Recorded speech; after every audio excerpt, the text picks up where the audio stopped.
but they could not have a simple conversation. They panicked when I asked them a question. Or if I said, where are you from? What do you like? They couldn't do it. They could read aloud, but they could not have a simple conversation. So that's the problem with teaching reading aloud. It teaches a few very particular skills, but it doesn't teach communication. Yeah. But George, please excuse me for extending the conversation. It is not only the process of understanding, but there are many other things that we must teach in the class. Yes. The way they should read, the way they should face the audience. Yes.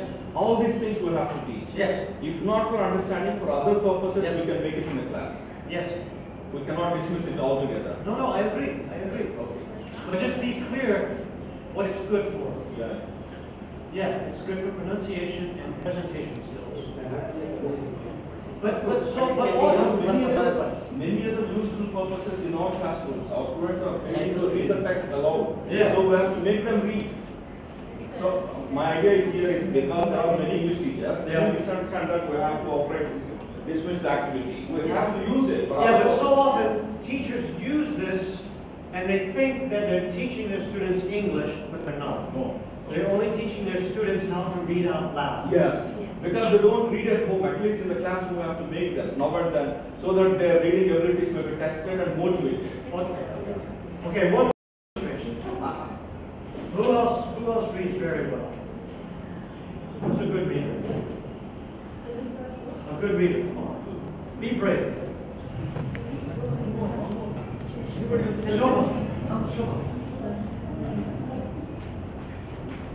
So she'll read something aloud for you and you just listen. This is an Indonesian language, but the pronunciation is the same as English.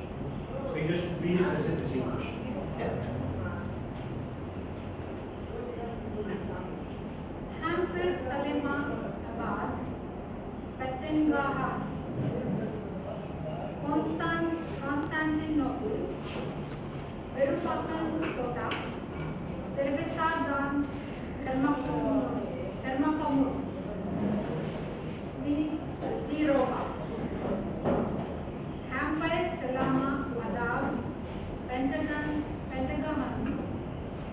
Constantinople, Verupakan Kota, Terbesadan, Termakomur Di Roha, Kurang yang Sekas Abadake Term, Kota ini umum Istanbul yang berasal dari kata Yunani Istanbulin artinya Madal Kota atau Ke Kota. Okay, very good. So Shobha, did you understand anything of that? No.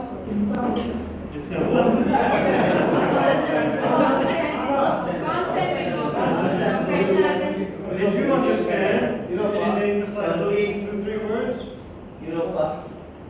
So, again, just because a student can read aloud, this does not mean that they can understand it. And it does not mean that the other students can understand it.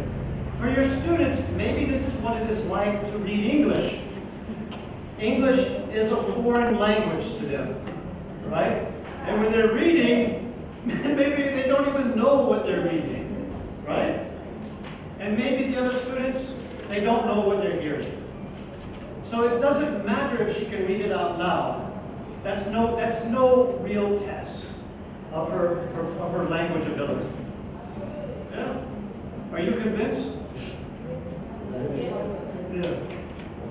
So the only lesson is be careful how you use reading aloud, because it's no real test of language ability or language comprehension.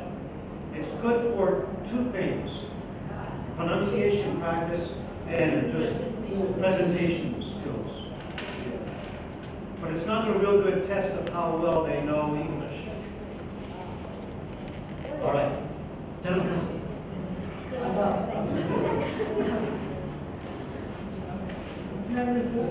Indonesia.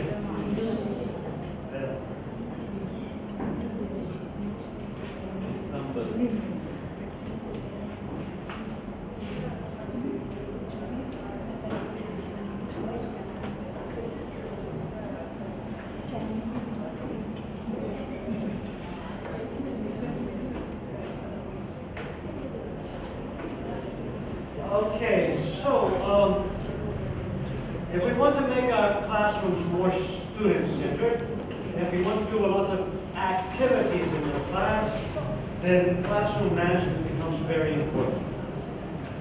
In the traditional classroom, the teacher is just standing here and talking. So the management is easy. The students sit and the teacher talks. But if you want to use pair work, group work, any kind of activities, you have to be very careful about how you manage the class. So think about interaction we've had. So for instance, in the traditional class, we have this. The teacher talks to the students, right? Think about other patterns that we've had this morning that we've used in the class. Can you tell me some more? Yeah, we've had. Well, we had. But for the name game, we had this. The name game, student to students, right? What else?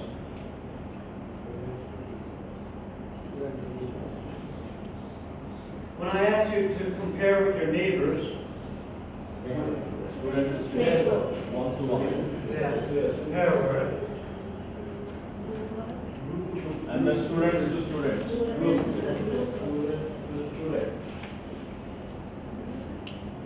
And then when I'm asking you to give me your ideas, what is that?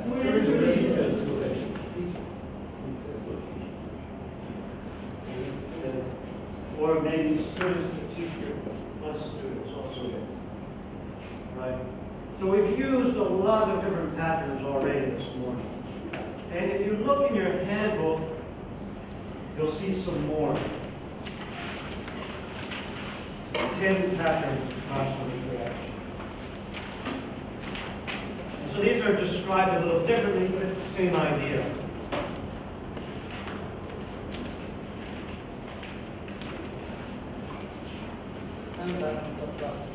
Yeah, you see it?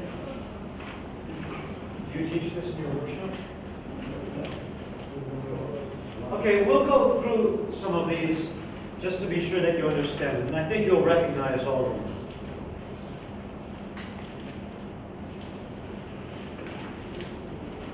We'll demonstrate these. Let's do number 1 together. Well, actually, I'll do it by myself. 1, teacher talk. This may involve some kind of silent student response, such as writing from dictation, where there is no initiative on the part of the student. That was an example of teacher talk. Who was talking? Teacher. Only me. And you? Maybe you were listening. I think he was in Dream City. he was thinking about what he's going to have for dinner.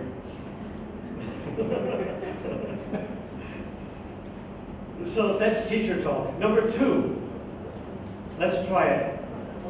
Class, repeat after me. Choral responses. Choral responses. The teacher gives a model. The teacher gives a model. That is repeated. That is repeated. By all the students in chorus. By all the students in chorus. Or the teacher asks a question. Or the teacher asks a question. Which all the students answer in chorus. Which all the students answer in chorus. Sometimes cynically called. Sometimes simply called. The trained animal act. The trained animal act. Very good.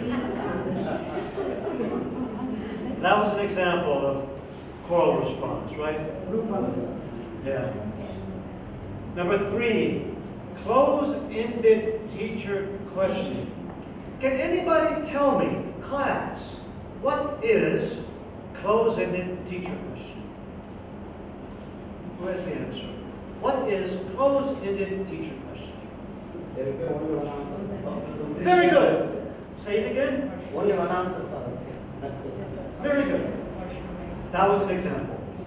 That was an example of closed-ended teacher question. There's only one answer. And only one student gives the answer. Right? One answer. Look at number 4. Open-ended teacher questioning. There are lots of correct answers. More than one right answer. So my question is, what is the advantage, or what are some advantages of using open-ended teacher questioning in a language class? Everyone tries to contribute something. Yeah. What's another advantage? They can analyze. They can think. They can analyze. Yeah, they're thinking. They're using their brain. What's another advantage? Use the language. Maximum use of language. Yeah, it makes them use their language. What's another advantage of using an open-ended question?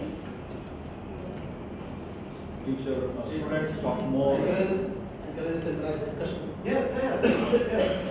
So that was an example. You see the difference, right? Now more students are involved, more students are thinking, they're more active. More information. Yeah, and you can get more information. Sharing of it. And they're thinking. It makes them think. Brainstorming. Yeah, it's like a brainstorm. Let's see. Number 5, full class interaction. Have we done that yet today? Yes. The name game. Everybody was participating. Fine. Number 6. Ask me what is means. Ask me. George, what is the meaning of student initiate teacher answer? Oh, thank you, Shola. Very good question. That means the students ask questions and the teacher responds. That was an example. Right? The student asks, the teacher answers. 7, group work. Have we done that yet? Yeah, informally. I've told you to check your answers with your group. In a minute or maybe tomorrow, we'll look how to use group work in a different way. 8, collaboration pair work. We've done it a little bit. I've told you to answer the questions in pairs. 9, individual work. Have we done that? When I ask you to read something by yourself, that's an example of individual work. And 10, self-access. An example of that is if I say, students, tomorrow I want you all to prepare presentations on CLT. Do it at home, come to class tomorrow and be prepared to give some information about CLT. That's self-access. The students do it by themselves. Another example, some teachers like to keep libraries in the back of the classroom. And maybe once a week, you have half an hour of free reading.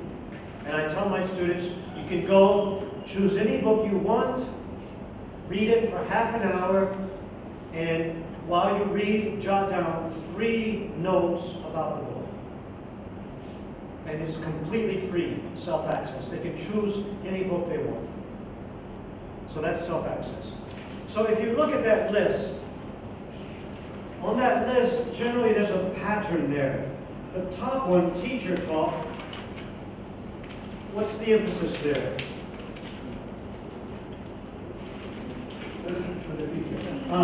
So we can say that's teacher-centered. And here at the bottom? Yeah. So if you look at the whole list, generally it goes from what? Teacher-centered to learner-centered. So in a language class, we're trying to shift. Increasing levels of student participation. Yeah, so we're trying to always shift this in a language class. Use more of these activities in a language class. You can use all of the activities. I mean, they're not bad activities or bad patterns, but in a language class, we want to make them more student-centered as much as possible. Any questions or doubts about that? No? Okay. Let's look now at pair work. So we talk a lot about pair work,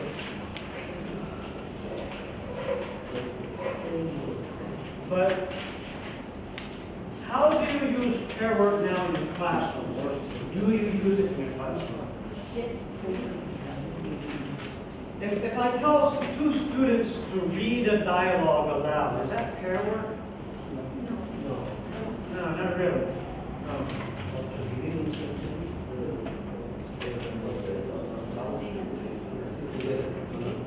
Yeah. So in pair work, they have to do something together. Not just read aloud together, but they have to create something together. Or answer, or solve some problem together. Then it's pair work. Okay? So I'll show you a quick demonstration here.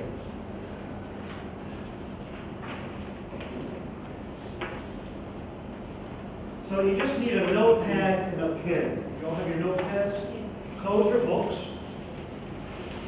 Close your books. Take out the notepad and a pen.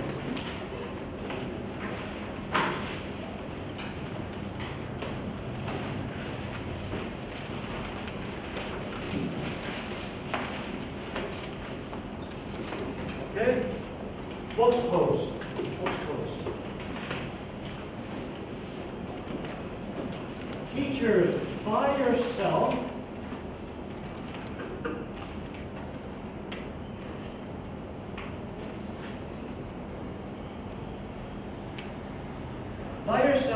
think of some advantages of using pair work in a language class.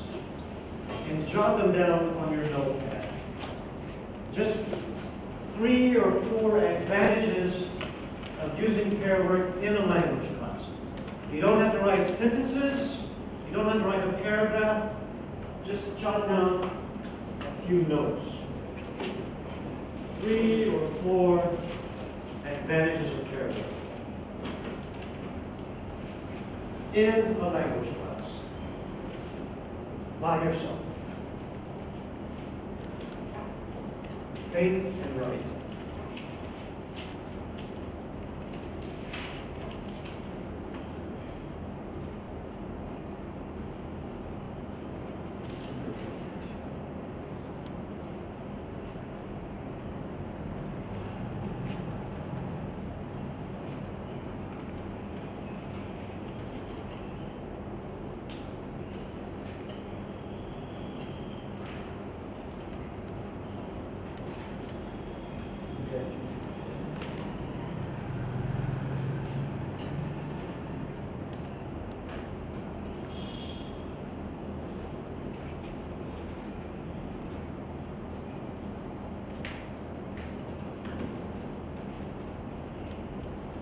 Okay, just 30 more seconds.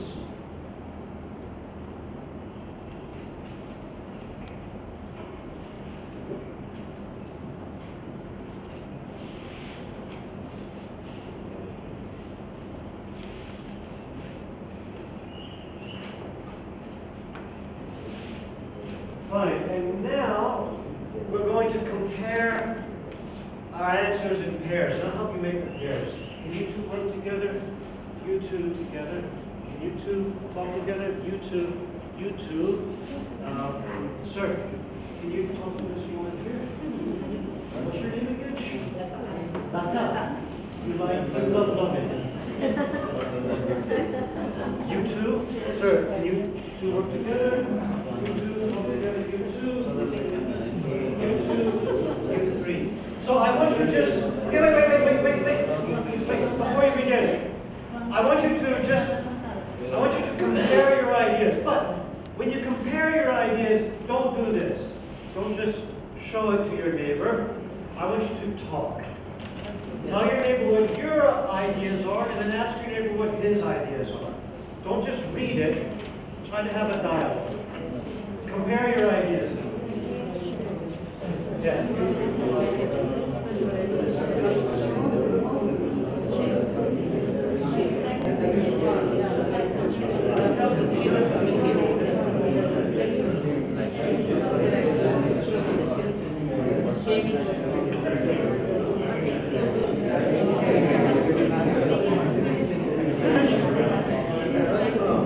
Think of 3 more advantages together and write them.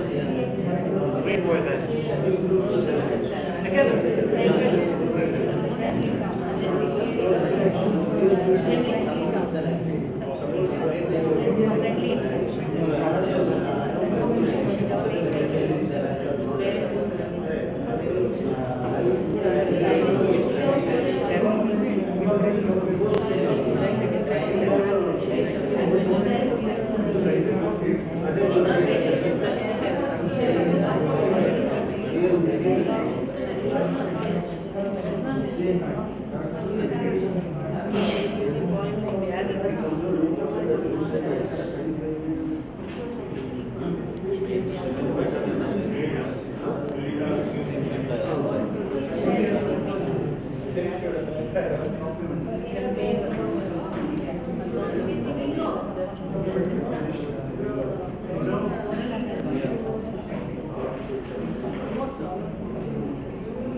All right.